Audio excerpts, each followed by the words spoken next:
നിരവധി ഹിറ്റ് ഗാനങ്ങളാണ് മലയാളത്തിന്റെ വാനമ്പാടി കെ.എസ്. ചിത്രയും സംഗീത മാന്ത്രികൻ എ.ആർ. റഹ്മാനും ചേർന്നുള്ള കൂട്ടുകെട്ടിൽ പിറന്നിട്ടുള്ളത്.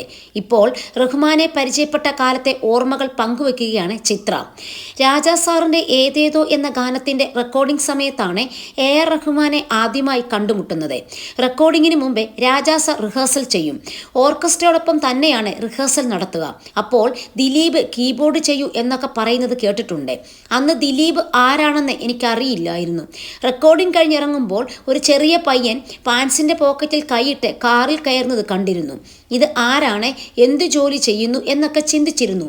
അപ്പോഴാണ് അവിടെയുള്ളവർ പറഞ്ഞത് ആർ.കെ. ശേഖറിന്റെ മകനാണ്, കീബോർഡ് വായിക്കുകയാണെന്ന്. വളരെ ചെറിയൊരു കുട്ടിയായിരുന്നു അന്ന് റഹ്മാൻ. ഇത്രയും ചെറിയ കുട്ടിയാണോ കീബോർഡ് വായിക്കുന്നത് എന്നോർത്ത് ഞാൻ അത്ഭുതപ്പെട്ടു പോയിരുന്നു. പിന്നീടാണ് ദിലീപ് എന്ന പേര് എ.ആർ. റഹ്മാൻ എന്നാക്കിയത്. പിന്നീട് ചില സംഗീത സംവിധായകർക്കൊപ്പം കീബോർഡ് വായിക്കുന്നത് കണ്ടിരുന്നു.